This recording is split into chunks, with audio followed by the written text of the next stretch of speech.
Okay, so I haven't filmed a sit-down talkie-talkie video in a little bit, so I'm going to film a little update video for you guys, just basically talking about my mom, my new phone, and a few other things. So, first off, my mom is doing really well. If you guys aren't familiar with my channel, my mom was battling breast cancer in 2014, late 2014. And supposedly she is cancer-free now, and she is currently still on the 5-year pill that she is supposed to take after her radiation, chemo, etc., that kind of treatment, the serious treatment. So now she's just taking a pill every single day for the next 5 years to just kind of prevent it from coming back. So yes, my mom is doing really well, actually. Alright, moving on to the next big thing that I know everyone wants to know about. I got the iPhone 6 as I get a text message. So yes, I did get the iPhone 6. This is the 6, not the 6 Plus. The 6 Plus is way too big for my hands. I have a habit of having to have a smaller-ish phone, and the 6 Plus is about the same size as my boyfriend's phone, which is the Note 3, I think. And it's hard for me to type on those. So I had changed my bio in some of my social media, like my Twitter and my Instagram, and a ton of people, the questions started bombarding it. Why'd you upgrade? I didn't think you were gonna upgrade. You told us you weren't gonna upgrade. What the heck happened? Long story short, this is what my iPhone 5S currently looks like. And you guys can go ahead and call me stupid. You can call me an idiot. I don't care. I've heard it before from the people I've already told. But when I got my phone back in January of 2014, so I've had my phone like a year and a half or so, and this was a 32 gig. I use it like all the time, like quite often, because I am very active on social media and with YouTube and everything. I do stay very active on my phone. So when the battery starts to lose life, it really upsets me. If I lose life, I don't mean just like lose its charge and you just charge it. I mean like when the battery starts to crap out, I guess you could say, and you have to replace the actual physical battery in the back of the phone. Now iPhones aren't like some Androids where you can just pop the back off, replace the battery, and go on your way. You have to unscrew like 6 or 7 different screws. You have to pull the front piece off. My battery started to quote-unquote crap out on me last year sometime, like about 6 or 7 months ago, and I replaced the battery myself. I looked in how to do it because the phone shops, the cell phone shops here, including Verizon and all those places, they will charge you like $100 to $200 just to replace the battery. So it's like you might as well just buy a new phone anyway. And I had the warranty on this, so if something happened to it, I could get it replaced or whatever. But if you tamper with the back of your phone, like inside of your phone, everything is labeled so they know if you've personally tampered with it. And if you tamper with it, or if you move things, or if you put in a different piece that wasn't originally in there when you got it from the factory, they'll void your warranty. Like your warranty won't even exist anymore, and you'll just have to pay out of pocket for a brand new device. Which is exactly what I had to do, because when Tanya and I went to go have our meetup, which by the way, Tanya will be coming back in June. She will be here June 4th through the 25th, so expect more videos. But when we were going to our meetup at the mall, I got out of the car and I had a case on my phone that was just like, I don't know, like kind of a silicone hard case, and my phone fell onto the concrete from about, I don't know, like a foot, like this. Like it fell like this. It didn't shatter, it didn't break, nothing happened. It was working fine. All through the meetup it was working fine when I took the pictures and everything. And after the meetup, when we were just shopping around, my phone kept randomly just shutting off at random times. And at first I thought it was the case, like maybe the case was like pushing too hard on the lock button or whatever. So I took the case off and tried that, and my phone was at 50%. And so I was like, okay, something is weird here. Something's not right. So I came home that night and I plugged it into the wall. And the whole time it was plugged into the wall, it was fine. Like, it wouldn't shut off or anything. And then I'd unplug it and it'd be fine until it got to about 20%, 30%, 50% or whatever. And it would just randomly just shut off. And I'd turn it on and it would just shut back off again. So I was like, okay, I'm going to back up my phone on my computer. So I just backed it up. So all my apps, all my photos, everything transferred onto my computer. And then I tried to take my phone apart. Now with these phones, you have to like use a suction cup on the front screen, and it will pull up just fine. Like I said, I've done this like 2 or 3 times, so I was used to doing it. And I had also done it with my 4 a few times when I had my iPhone 4. So I went to go pull it off, and the bottom part right here was jammed. And so I was pulling a little bit extra harder to like pull the screen off. Well, there is a little like lip around the whole screen on the back. You guys can't see because it's actually disconnected and lodged into the phone. But when I pulled too hard, this back, or this front, I guess you could say, or the back, whatever you want to call it, it ripped up. And when you pull the phone apart right here, there's a cable that connects the back of the phone to the home button. And when I pulled up, that cable literally just snapped in half. So my home button didn't work anymore. And so I was like, okay, well that I can't fix. Then I just decided to say whatever. I just put the phone back together. I figured, okay, I can use it without the home button because of Assistive Touch that you guys have seen me use many times before. And I put it back together, and literally my screen looked like it had one of those negative filters on it. So where it looked like you were looking at an x-ray or something, like none of the colors were what they truly were. And it was like half, the screen was like split, and half was black and half was white when I turned it on. So long story short, I am destroying this phone completely. Okay, moving on.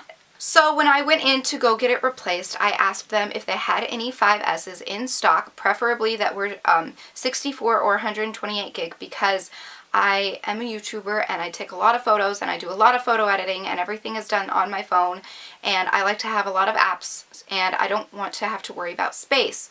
So I asked if they had them in any gig higher than a 32, and they had told me that the only gig they had left in stock anywhere, like even that they could order, they had told me that it was only 16 gig. And unfortunately, I can't work with a 16 gig. I have struggles enough with my iPad mini. So I asked them, okay, well, how much is the 6, whatever, and they gave me an estimate, blah, blah, blah, blah, blah. I told them that I might as well just go with the 128 gig. I knew that I was going to be paying out of pocket for it anyway because my warranty was voided and everything. And keep in mind, I did check a few Verizon stores. I didn't just go to one because some places will have some in stock that others don't. And so I checked all the Verizon stores in my area that I knew of, and they didn't. So I called my mom, and I asked her opinion. I was like, you know, what would you do in a situation like this? Would you get the same phone, only less gig, and have to worry about it? Or would you spend the extra money for the additional gigs and everything? And I kicked it around a little bit, and I went back into the store, and I was explaining to them how everything happened, and luckily the manager was working, so long story short, I'm not going to get into it, but he hooked me up with an amazing, amazing, amazing deal where I currently live in my area. This phone, it is an iPhone 6, 128 gigs. He told me that it was going to be $920 before tax. So that's $920. Ain't nobody want to pay that for a phone right out of their pocket. He was talking with me, and he's like, you know what, I can probably get you a little discount or something. I can make something work. Technically, your phone isn't supposed to qualify for our Edge program, but I'm the manager and I can basically do what I want because I have control over everything.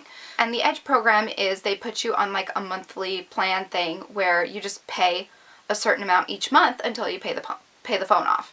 So I was like, okay, that's cool. And he's like, but I could hook you up with an awesome deal. So he's like, you could either do the Edge program just like that and pay like $50, $60, $100 a month until the phone's paid off, or I will tack on $10 to your monthly bill, so to what I'm already paying.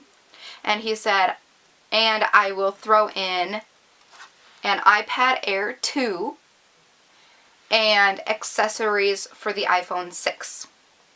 He said, I will include all of that plus 3 additional gigs of data on your plan, and the iPad will be on your plan as well. So you can use it in the car for your YouTube videos. You can use it wherever, whenever.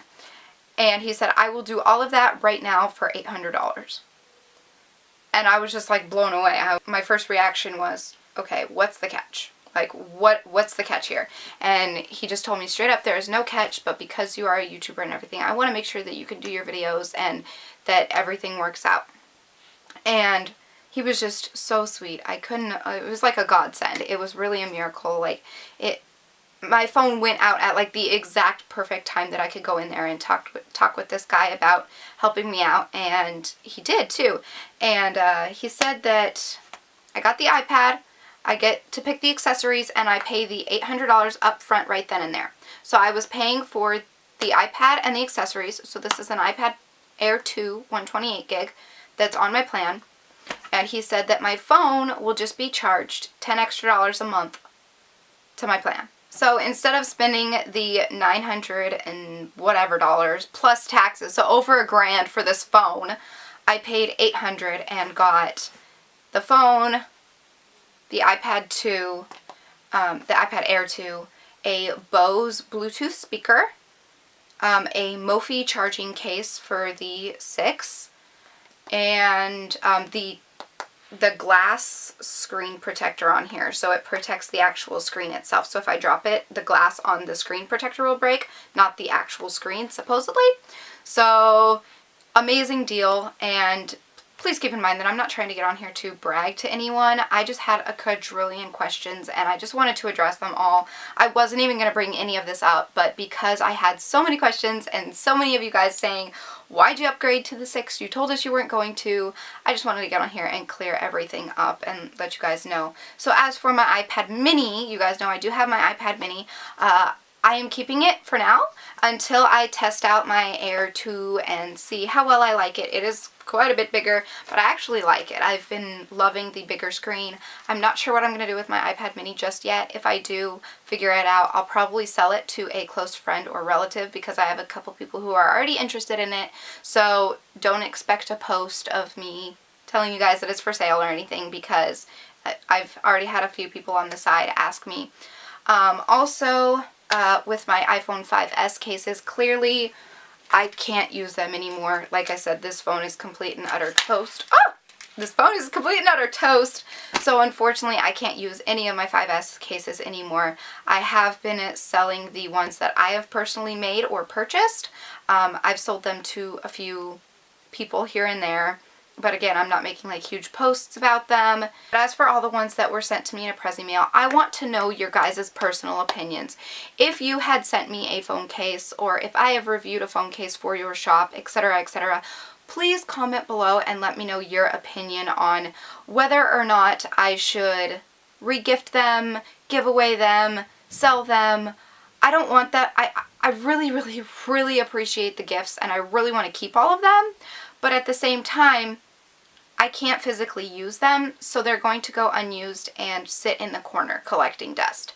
And personally, I'm the type to want to get something that I can use, that will make use. I want to give gifts that people will use, that will not just, you know, sit in the corner untouched. You know what I mean? It's really hard for me to decide what to do with all of these cases. As you guys know, I have over 150 cases that I can't use anymore. So what are you guys' opinions? If you've sent me a phone case before, comment below letting me know if it's okay if I were to give them to a friend, or give them away, or sell them, or, you know, I don't want to, but at the same time, in all reality, I have 150 phone cases sitting there unused when I used to use them all the time 24/7. So I got my use out of them. And I want you guys to realize that, is I did get my use out of all of them, every single one of them, and I did cherish them so much, and I still do. I mean, a few of them I won't part with because they're so special to me, but like I still have a couple of my iPhone 4 cases because they were so special to me and everything. So I didn't want to upgrade. Well, if they would have had a 5S 128 gig, I would have got it right then and there. And as for an updated what's on my iPhone or what's on my iPad Air, I will not be doing either because I have set them both up the exact same way as my previous phones. I told you guys that I had backed up my 5S before I started tearing it apart, and I just literally restored this from backup. So the only thing that is different on my iPhone is my wallpapers, but the apps are all the same. Everything is set up the exact same way. So I won't be doing an updated what's on my iPhone with this until things start changing, and I have 128 gigs. So if you guys have app recommendations, comment them below. And as for the iPad Air, I won't be doing an updated what's on my iPad because, as you guys have already seen, there was one already up of my iPad mini, and everything is the exact same on here as it is on my other one. Again, all I did was change the wallpapers. So I backed up the iPad mini, and then I just restored this from backup, and I've just been kind of playing with this big guy a little bit. I hope this answered everyone's questions, and I'm sorry everything was so confusing, and I did not want to upgrade. I did not want to have to, but I am so thankful that they let me have such an amazing deal on my phone and the iPad and everything like that. So as for the case that is on my phone, it is just a Victoria's Secret silicone case. And also, I got the silver one, the white and silver, so if you're curious about that. The two cases I have right now, I have a gold Mophie charging case for this that I got when I bought the phone, or when I went in to get the phone, I should say, considering I'm still kind of paying the phone off, $10 a month. But then I went over to Victoria's Secret and got one of the silicone ones because I wanted a silicone one because it was a bigger phone and I felt like it would fall through my hands a lot easier. Real quick, I'll show you guys a size comparison of the 5S to the 6. And yeah, that's pretty much it. I hope this was informative for some of you guys or whatever, and it answered questions. And with that being said, I'm going to stop talking and I'm going to go ahead and go because my card has already filled up twice. I already have other footage on here and my battery has already died once. So, yay, we made it through this video. Until next time, so long, stay strong, stay true, and be you. Okay.